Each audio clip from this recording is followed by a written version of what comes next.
সকালবেলা উঠেই আমি সার্ফ আর জল নিয়ে বসে পড়েছি। উঠেছি সেই 4টে, কিন্তু তখন থেকে তো আর ভিডিওটি শুরু করা হয়নি। একেবারে ঝাঁট দিয়ে গা কাপড় ধুয়ে ঠাকুরতলা ধুয়ে ভাত চাপিয়ে সার্ফটা বুড়িয়ে দিতে এলাম। সার্ফটা বুড়িয়ে রেখে দেবো, তারপর তোমার দাদাভাই বেরিয়ে গেলে তারপর এগুলো কেচে দেবো। তোমার দাদাভাই যেহেতু যাবে আজকে 7টার ট্রেনে, ওই জন্য একটু তাড়াতাড়ি উঠতে হয়েছে। উঠেছি তখন 4টের সময়, তখন বাইরেটা বেশ অন্ধকার অন্ধকার আছে। আগের দিন তো মেশিনেতে ছেলের প্যান্ট, তোমাদের দাদাভাইয়ের প্যান্ট গেঞ্জি এইসবগুলো দিয়ে দিয়েছিলাম, কিন্তু ছেলের জামা প্যান্টগুলো না মেশিনে দিলে ছাড়তে চায় না। যেহেতু ছেলের জামা প্যান্টগুলো খুব নোংরা করে, ওই জন্য মেশিনে দিলে হাতের কাজের ময়লাগুলো ওঠে না, যেমন ময়লা তেমনই থেকে যায়, জানো। আর স্কুলের ড্রেসগুলোর তো কোনো কথাই নেই। স্কুলের ড্রেসগুলো এতই ময়লা করে, সাদা ড্রেস, হাতের কাজগুলো দেখলে তুমি ভাববে হয়তো যে ও হয়তো 2 দিন 3 দিন পরে গেছে। ও নিত্য ড্রেস চেঞ্জ করে দিই, কিন্তু একদিনেই ড্রেসগুলো যা ময়লা করে, জামা প্যান্ট, মানে নেক্সট দিন আর ওগুলো পরে যেতে পারবে না। আমি তো সেদিন ওকে বললাম, তুই যা ড্রেস নোংরা করছিস, তোকে দেখবি বাসে আর উঠতে দেবে না, আর তোর পাশে কেউ বসবেও না। তার মানে বুঝতে পারছো ওর ড্রেসটা কতটা ময়লা করে। শুভ সকাল বন্ধুরা, কেমন আছো তোমরা? আশা করি তোমরা ভালো আছো, আমরাও বেশ ভালো আছি। আরও একটি নতুন ব্লগে তোমাদের স্বাগত। এখন ঘড়িতে বাজে 5:30।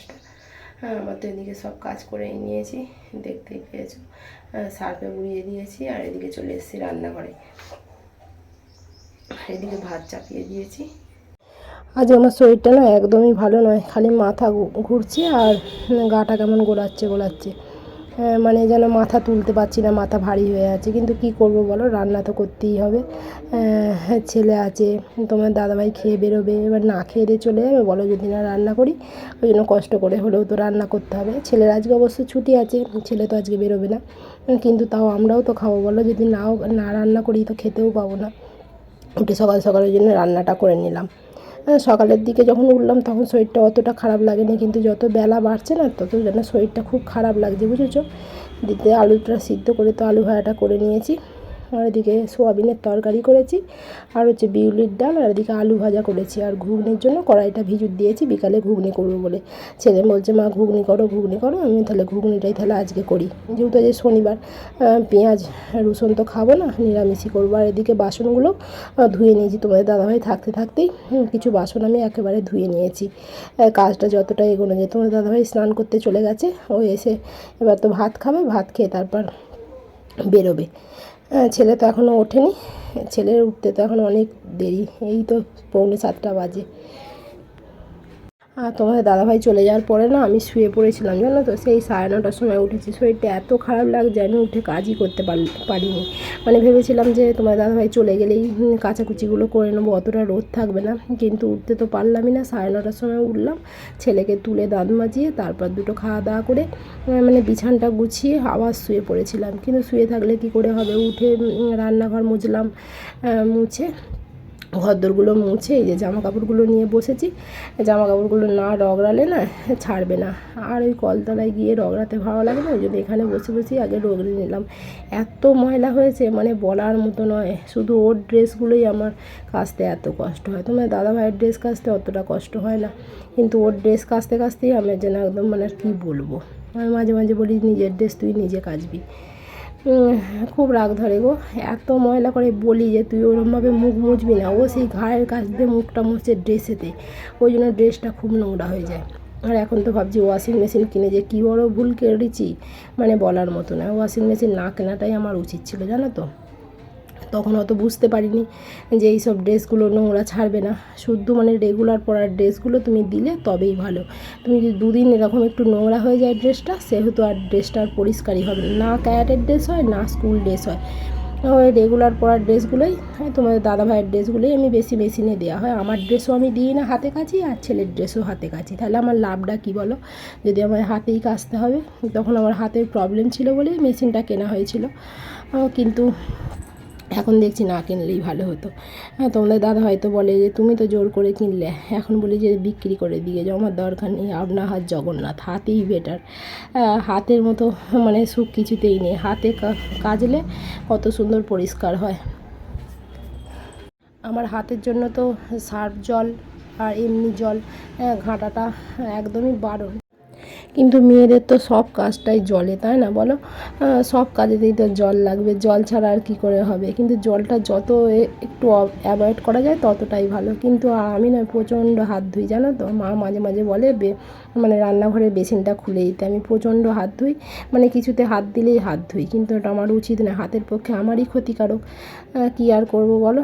চলো একেবারে কাচাকুচি করে স্নান সেরে চলে এসেছি ঘরেতে। ঘরে এখন বাজে প্রায় 1:05-10 হবে। এবার আমি চুলটা আঁচড়ে নিয়ে চলে যাব ঠাকুর ঘরে, পুজো দেবো। আর ঠাকুর ঘর বলতে আমাদের তো ঘরেতেই ঠাকুর পাতা আছে, ঠাকুর ঘর তো আর আলাদা করে নেই।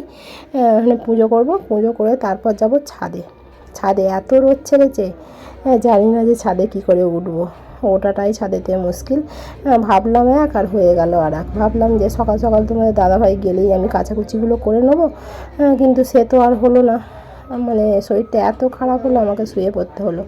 কিন্তু এই শরীর খারাপ নিয়ে ছাদে যাবো কী করে সেটাই ভাবছি, মানে যাওয়াটাই হচ্ছে মুশকিল, কিন্তু যেতে তো হবেই। স্নানটা করার পর না শরীরটা অনেকটা বেশ হালকা লাগছে, জানো তো? কিন্তু ড্রামের জল এত গরম হয়ে গেছিলো, মানে গায়ে ঢালা তো দূরের কথা, মানে হাতই দেওয়া যাচ্ছে না, ড্রামের জল এত গরম হয়ে গেছে। যেহেতু আমাদের বাড়িতে টানা কল আছে, ওই টানা কলের জল আবার গায়ে আমি ঢালতে পারি না, জানো তো? বড্ড ঠান্ডা লাগে। আবার ওই জলের সাথে ট্যাঙ্কের জল মিক্সড করে তারপর স্নান করি। শীতকালে গরম জলের সাথে ঠান্ডা জল মিক্সড করে চান করি, আর গরমকালে ঠান্ডা জলের সাথে গরম জল মিক্সড করে আমি চান করি। বুঝতে পারছো তো আমি কেমন? চলো রেডি হয়ে গেছি, এবার যাবো ছাদে। ছাদে জামা কাপড় দিতে। এখন ঘড়িতে বাজে 1:20, একদম সূর্য তো মাথার উপরে। মানে যে কী কষ্ট আর বলার মতো নয়। আমি ভেবেছিলাম তো সকাল সকাল কাচাকুচি করে নেবো তোমাদের দাদাভাই চলে গেলেই, কিন্তু সে তো আর হলো না। শরীরটা খুব খারাপ ছিল, শুয়ে পড়েছিলাম, ভালো লাগেনি। তারপর তো উঠে বিছানা গুছালাম, বাদ বাকি যা কাজ ছিল সেগুলো সব করলাম। তারপর জামা কাপড়গুলো তো ভালো করে ঘষলাম, সার্ফে দিয়ে রেখেছিলাম। ছেলেরা এত জামা কাপড় নোংরা করে, মানে বলার মতো না। এরকম করে করে মুখ মোছে, তো এরকম করে করে মুখ মোছে, পুরো ওই হাতের জায়গাটা প্রচণ্ড নোংরা হয়ে যায়।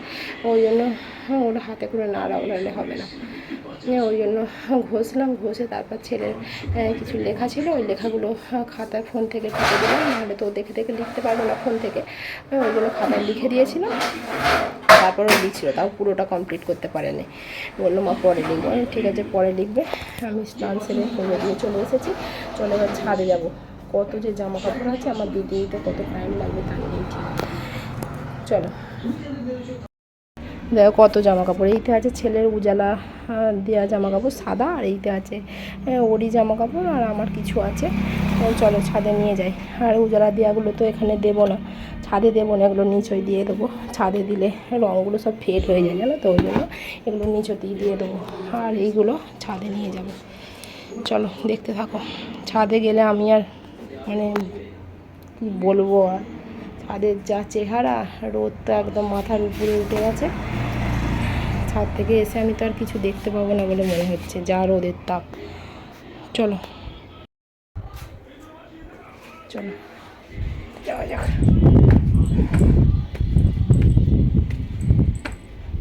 হাওয়া দিচ্ছে কিন্তু প্রচণ্ড রোদ।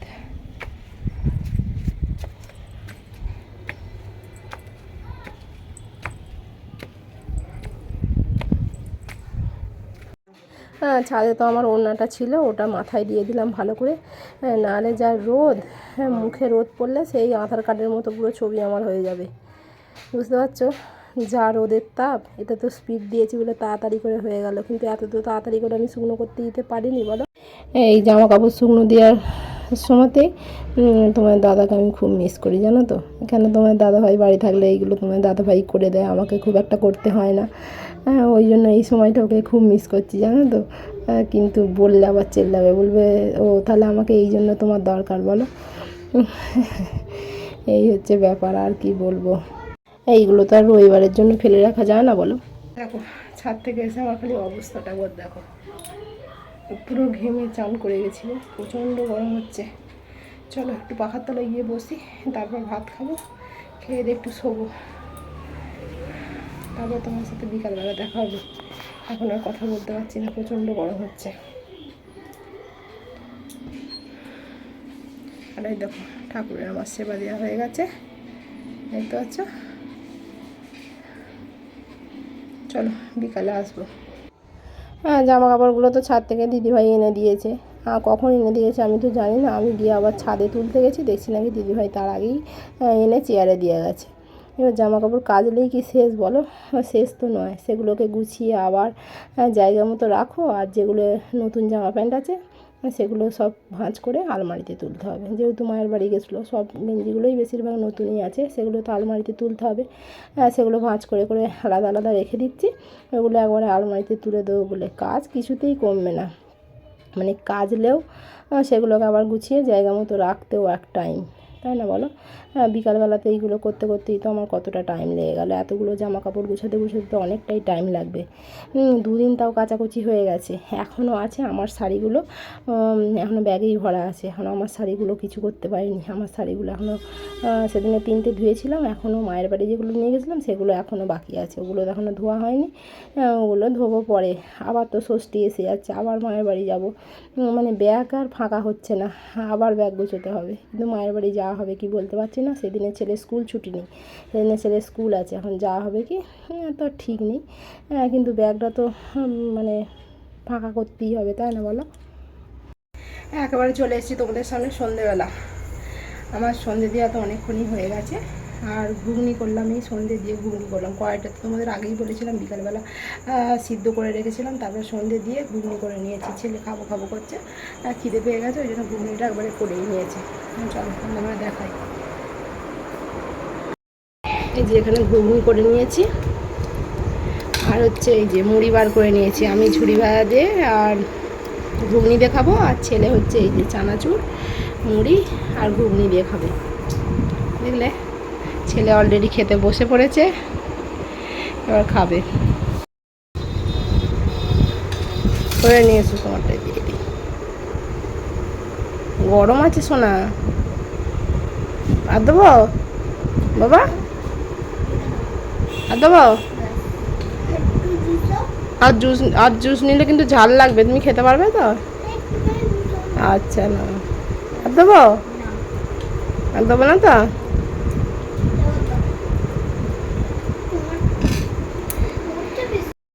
এই ঘুগনি দিয়ে না মুড়ি খেতে খুব ভালো লাগে, জানো তো? গরম গরম ঘুগনি দিয়ে মুড়ি খেতে খুব ভালো লাগে, তার সাথে একটু ঝুড়ি ভাজা দিয়ে। চলো ততক্ষণ আমরা খেয়ে নিই। আর ভিডিওটা আমি এখানে শেষ করছি। যদি ভালো লেগে থাকে অবশ্যই একটি লাইক করো, আর চ্যানেলটিকে সাবস্ক্রাইব করো। কালকে নিয়ে আসবো নতুন আবার একটি ভিডিও। ততক্ষণে তোমরা ভালো থেকো, সুস্থ থেকো এবং সাবধানে থেকো। চলো আমরা খেয়ে নিই। বাই বাবাই, বাই করো তো।